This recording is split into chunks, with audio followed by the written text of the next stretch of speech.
వేములవాడ రాజన్న ఆలయం మూసివేతపై బండి సంజయ్ సీరియస్ అయ్యారు. భక్తుల మనోభావాలను కించపరిస్తే చూస్తూ ఊరుకోమంటూ వార్నింగ్ ఇచ్చారు. ఆలయం మూసివేస్తే కార్యకర్తలతో వెళ్లి తలుపులు తెరుస్తామంటూ బండి సంజయ్ అంటున్నారు. రాజన్న మొక్కులు భీమన్నకు ఎలా చెల్లిస్తారంటూ ప్రశ్నిస్తున్నారు. బీజేపీ నాయకులు సిద్ధంగా ఉండాలంటూ బండి సంజయ్ పిలుపునిచ్చారు. సోషల్ మీడియాలో ఇప్పుడు బండి సంజయ్ కామెంట్స్ వైరల్గా మారుతున్నాయి. దేశంలో ఎన్నో ఆలయాలను అభివృద్ధి చేస్తున్నాం, అయినప్పటికీ ఎక్కడ ఆలయాలను మూసివేయలేదు కదా. యాదాద్రిలోనూ బాలాలయం ప్రతిష్ఠ చేసిన తర్వాతే అభివృద్ధి విస్తరణ పనులు చేపట్టారు అంటూ బండి సంజయ్ చెప్తున్నారు. ఆలయాన్ని ఎన్ని రోజులు మూసివేస్తారు, అకస్మాత్తుగా ఆలయాన్ని మూసివేస్తామంటే ఒప్పుకోము, కుదరదు అంటూ బండి సంజయ్ చెప్తున్నటువంటి పరిస్థితి మనకు కనిపిస్తోంది. మొత్తం మీద ఇప్పుడు ఈ విషయం మరింత చర్చనీయాంశంగా మారింది. రాజన్న ఆలయాన్ని మూసివేసి అభివృద్ధి కార్యక్రమాలు చేపడతాం, ప్రధాన ఆలయంలో మాత్రం ఎప్పుడూ ఈ పూజలు కొనసాగుతూ ఉంటాయి, నిత్య కైంకర్యాలు కొనసాగుతూ ఉంటాయి. కానీ మొక్కులు చెల్లించుకోవాల్సిన మాత్రం భీమన్న ఆలయంలోకి వెళ్ళాలి అంటూ నిన్న ఆలయ నిర్వాహకులు చెప్పడాన్ని మనం చూసాం. ఈ నేపథ్యంలో బండి సంజయ్ రియాక్ట్ అయినట్లుగా తెలుస్తోంది. బీజేపీ కార్యకర్తలతో మాట్లాడుతూ అలా ఎలా కుదురుతుంది, భక్తుల మనోభావాలను దెబ్బతీస్తే మేము ఊరుకోం, బాలాలయాన్ని నిర్మించాలి, దానితో అప్పుడు తిరిగి మళ్ళీ ఇక్కడ అభివృద్ధి కార్యక్రమాలు చేయాలే తప్ప పూర్తిగా మూసివేస్తాం, ఒక దేవుడికి మొక్కున్న మొక్కులు మరొకటి దేవుడి దగ్గర ఎలా తీర్చుకుంటారు, ఇది కరెక్ట్ కాదు, ఖచ్చితంగా దీని మీద మేము ఉద్యమం చేస్తాం, కుదరదు, ఆలయాన్ని మేము తెరుస్తాం మీరు మూసివేస్తే అంటూ బండి సంజయ్ చేసినటువంటి వ్యాఖ్యలు ఇప్పుడు సంచలనంగా మారాయి. ఒకసారి బండి సంజయ్ ఏ వ్యాఖ్యలు చేశారు ఆయన మాటల్లోనే చూద్దాం. కానీ ప్రభుత్వం ఏం చేయాలి, అసలు ప్లాన్ ఏంటి, మీ ఆలోచన ఏంటి? ఇవాళ దేశంలో అనేక దేవాలయాలు అభివృద్ధి చేస్తున్నాం. ఇప్పుడు కాణిపాకం దేవాలయం కూడా అభివృద్ధి చేస్తున్నారు, కానీ ఎక్కడ మూసేలే. యాదాద్రి టెంపుల్ లో కూడా ఆల్రెడీ వేదకాడ ప్రతిష్ట చేసి బాలాలయం ప్రతిష్ట చేసిన తర్వాత అక్కడ దర్శనాలు ఇచ్చుకుంటూ పని నడిచింది. ఇక్కడ రాజన్న గుడి కోసం వస్తే భీమన్న మొక్కు అంటే ఎట్లా మొక్కుతా చెప్పండి. మనం ఇవాళ అనేక సెంటిమెంట్లు ఉంటాయి. ఇవాళ నాకు ఉద్యోగం వస్తే ఇవాళ ముఖ్యంగా ఆదిలాబాద్, కరీంనగర్, నిజామాబాద్, వరంగల్ ప్రాంతాల్లో దీంతో పాటు ఇప్పుడు మహారాష్ట్రలో మధ్యలో చాలా సార్లు కూడా ఫోన్లు వస్తూ ఉంటాయి. సార్ మహారాష్ట్ర వస్తున్నాం, మాకు రాజన్న దర్శనం కావాలని చెప్పి చాలా మంది ఫోన్ చేస్తూ ఉంటారు. మన ప్రాంతంలో ఎక్కువ కూడా ఉద్యోగం వస్తే మొక్కులు తీసుకుంటారు, పిల్లలు పుడితే మొక్కులు తీసుకుంటారు, పెళ్లిళ్ళు అయితే మొక్కులు తీసుకుంటారు, ఆరోగ్యం బాగాలేకుంటే మొక్కులు తీసుకుంటారు. ఇప్పుడు ఎట్లా మొక్కులు తీసుకున్నది వాళ్ళ మొక్కులు తీసుకోవడానికి ఇవాళ ప్రజల సెంటిమెంట్ దెబ్బతీయడం. వీళ్ళు కనీసము టెంపుల్ ని ఎన్ని రోజులు మూసేస్తారు, ఎట్లా మూసేస్తారు, మీ ప్లాన్ ఏంది అని ప్రజలకు వివరించాల్సిన బాధ్యత అధికారుల మీద ఉంది, నాయకుల మీద ఉంది. మీరు వారం రోజులు మూసేస్తారా, నెల రోజులు మూసేస్తారా, లేకుంటే మొత్తానికే మూసేస్తారా, సంవత్సరం మూసేస్తారా? ఏమీ లేకుండా మీకు గుత్తాధిపత్యము మేము ఎవ్వరు పర్మనెంట్ కాదు, బండి సంజయ్ పర్మనెంట్ కాదు, ఇలా కాంగ్రెస్ పార్టీ ప్రభుత్వం పర్మనెంట్ కాదు, నాయకులు పర్మనెంట్ కాదు, రాయలసీమ పర్మనెంట్, భక్తుల సెంటిమెంట్ పర్మనెంట్. కానీ భక్తుల సెంటిమెంట్ దెబ్బతీసే ప్రయత్నం చేస్తే ఎట్లా కొంచెం ఒకసారి ఆలోచించేది వాళ్ళు. అకస్మాత్తుగా మేము చెప్పింది నడుస్తుంది, మేము చెప్పింది నడిపించాలని చెప్పి ఆలోచనతో వెంటనే ఇప్పుడే ప్రకటించి రేపటి నుంచి బంద్ చేస్తున్నామంటే ఎట్లా ఒప్పుకుందని చెప్పండి. కాబట్టి నేను అధికారులతో మాట్లాడినా టెంపుల్ మూసివేతను ఎట్టి పరిస్థితుల్లో వ్యతిరేకిస్తాం. మీరు ప్రజలతో మాట్లాడండి, ప్రజలతో చర్చించండి, చర్చించి ఎప్పటివరకు పని చేస్తారు, ప్రజల దర్శనం ఏ విధంగా ఇస్తారు, మీరు ఏ విధంగా దర్శనం చేసుకోవాలో, ఏ విధంగా మొక్కులు చెల్లించుకోవాలో దాని మీద క్లారిటీ ఇవ్వాల్సిన బాధ్యత అధికారుల మీద ఉంది. మరి ప్రశ్నించుకోండి ఎవరు లేరు అని చెప్పి అనుకుంటా మాత్రం పక్కా ప్రశ్నిస్తాం మనం. కాబట్టి మీరు అందరూ అలర్ట్గా ఉండండి. ఎట్టి బస్సులో దేవాలయాన్ని భక్తులకు మనోభావాలకు వ్యతిరేకంగా నిర్ణయాలు తీసుకుంటే ఎట్టి బస్సులో మనం వ్యతిరేకించాల్సిన అవసరం ఉంది. చాలా మంది గ్రామాల నుంచి సర్వే అంత వస్తా ఉన్నారు. ఏంటంటే అరే దేవాలయాన్ని ఎట్లా మూసేస్తారు, కొంతమంది సంవత్సరం మూసేస్తామంటున్నారు, కొందరు నెల రోజులు మూసేస్తామంటున్నారు, కొందరు వారం రోజులు మూసేస్తామంటున్నారు. మన కోడి మొక్కులు రాజన్న మొక్కుతుంది తప్ప భీమన్న మొక్కుతావా? కోడి మొక్కులు అంటేనే రాజన్నకు, భీమన్న మొక్కుతావా మనం? ఈ శివాలయాల్లో ఇప్పుడు శివాలయం మరి అన్ని గ్రామాల్లో శివాలయాలు లేవా? ఆడనే మొక్కుంటాం అవసరం. కాబట్టి అంతా కూడా కావాలని చేస్తున్నారు. అందరం అలర్ట్ కావాల్సిన అవసరం ఉంది. ఎట్టి బస్సులో దేవాలయము వారి ప్రజలకు చెప్పకుండా, ప్రజల సమ్మతి లేకుండా మూసేసే ప్రయత్నం చేస్తే, ప్రజల సెంటిమెంట్ దెబ్బతీసే ప్రయత్నం చేస్తే అందరం రోడ్డు మీకు ఎక్కాల్సిందే. అవసరం వస్తే మనమే పంచలు అట్టుకుంటాం, వాళ్ళు డోర్లు మూస్తే మనం డోర్లు తెరుస్తాం. మనం అన్న పని చేయాల్సిందే, పంచలు అట్టుకొని వెళ్తాం. అవసరం వస్తే ప్రజల సెంటిమెంట్ కాపాడాల్సిన బాధ్యత మనం ఉన్నది, మనోబలం కాపాడాల్సిన బాధ్యత మనం ఉన్నది. వాళ్ళు క్లారిటీగా ప్రజలకు వివరించాలి, గ్రామాంతరికి వివరించాలి. ఈ అంశానికి సంబంధించి ఫుల్ డీటెయిల్స్ తెలుసుకుందాం. ఎట్టి పరిస్థితుల్లోనూ మేము ఒప్పుకోము, దీనికి భక్తుల మనోభావాలు దెబ్బతీస్తున్నారు అంటూ బండి సంజయ్ అంటున్నారు. ఒకచోట మొక్కున్న మొక్కులు మరో చోట ఎలా తీర్చుకుంటారు అనేది ఆయన వేస్తున్నటువంటి ప్రశ్న. అలాగే బాలాలయాన్ని నిర్మించవచ్చు కదా, ఒకవేళ నిజంగా ప్రధాన ఆలయాన్ని మీరు మూసివేయాలనుకుంటే అనేది కూడా ఆయన చెప్తున్నారు.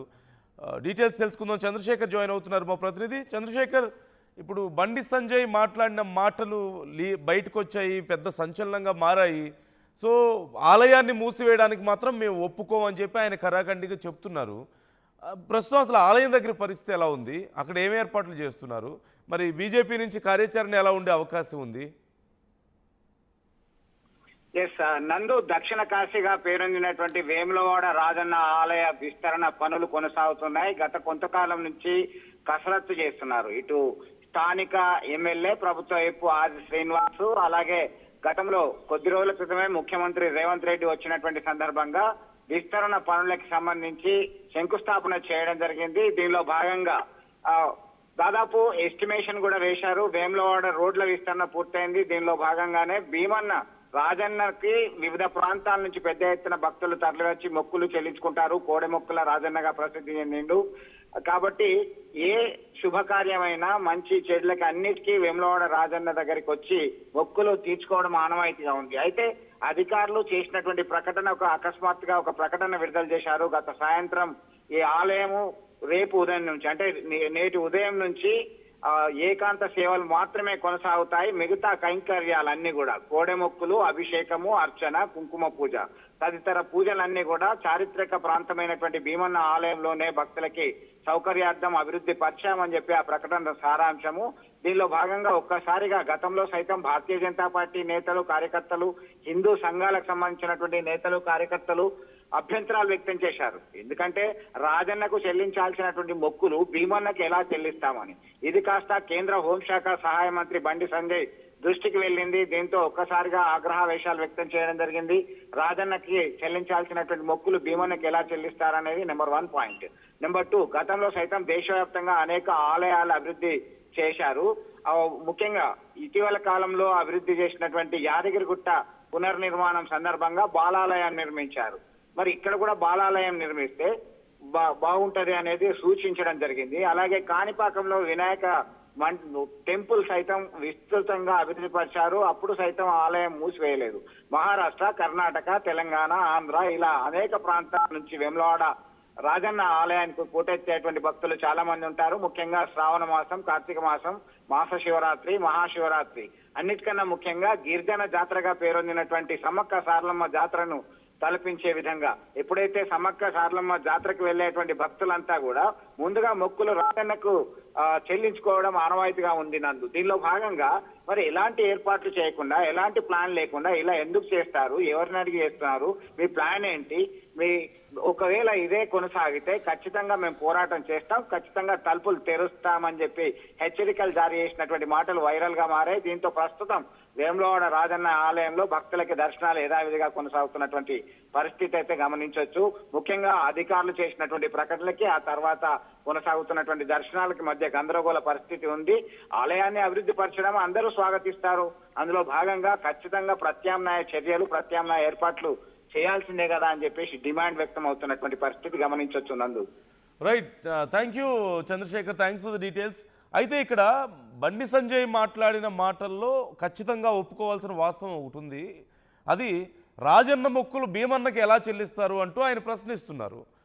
అది నిజమే, ఒక్కొక్క దేవుడికి ఒక్కొక్క ప్రత్యేకత ఉంటుంది. ఒక్కొక్క రకమైన మొక్కులు ఒక్కో దేవుడి దగ్గర మొక్కుంటారు. అమ్మవారైనా సరే, స్వామివారైనా సరే, ఏదైనా సరే ఒక్కొక్క దేవుడికి ఒక్క రకమైన ప్రత్యేకమైన మొక్కులు ఉంటాయి. కొన్ని చోట్ల గుండు కొట్టించుకుంటారు, మరికొన్ని చోట్ల మనం చూస్తాం రకరకాల తులాభారాలు వేస్తూ ఉంటారు.